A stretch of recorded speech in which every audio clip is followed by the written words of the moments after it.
It may have escaped your attention, but this week, the Rabbinical Assembly, the International Association of Conservative Rabbis, had a retreat marking 40 years of women being ordained as conservative rabbis. And 40 years in the sweep of Jewish history is not that long.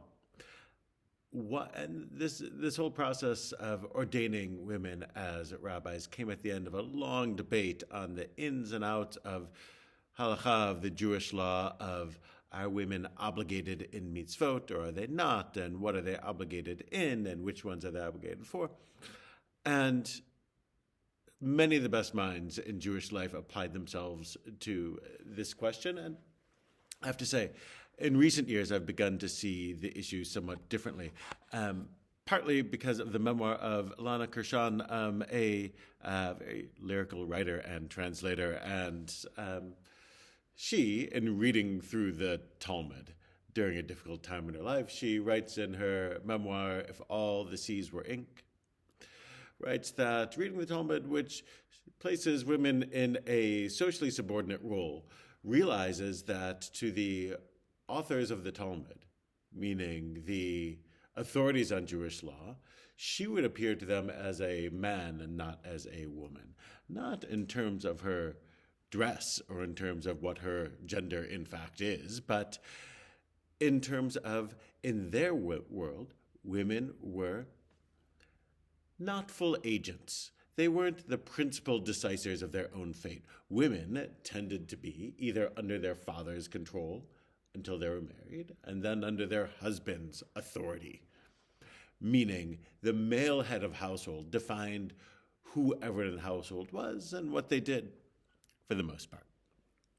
But, of course, in the modern world, this isn't the case, and independent adult woman in a Western society is just that, a full co-equal partner in society with the same rights and privileges and obligations as anyone else.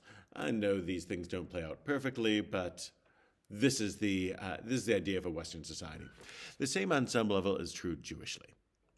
And I say this in part because this week in the Torah we read of the marriage of Rebecca. She has agency in that she can approve or not approve the fact of the wedding, but she's only giving consent to moving from her father's authority, the authority of her father's house, her brother's house, to the authority of her new husband, who will make the decision for her. At least in theory, she turns out to outsmart him, but that's a different story.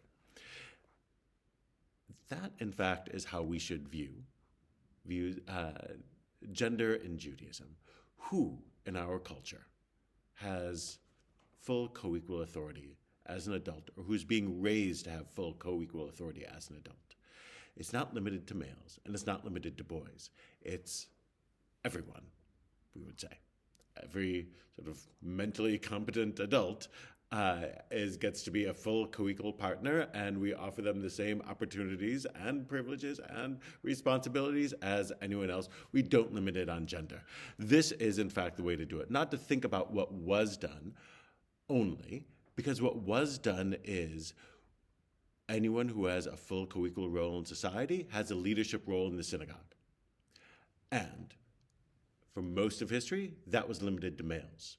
In our society, we don't want it limited to males. We want it to include everybody.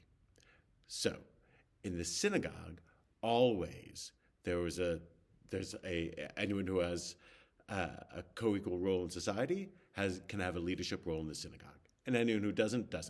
So, as long as women have a co-equal role in society, which is morally necessary, we expect the same in the synagogue, and to leave that idea at the door, to use it in our daily life, where we expect everyone inside to have a full opportunity to become whatever they want to be, if that's a possible thing, to become doctors and lawyers and checkout clerks and garbage collectors or whatever it might be, that anyone can do anything. The same is true in the shul. Not determined on gender, but determined on who do we think worthy of that responsibility. And we've made an advancement over the last number of years, and we should celebrate those advancements. Shabbat Shalom.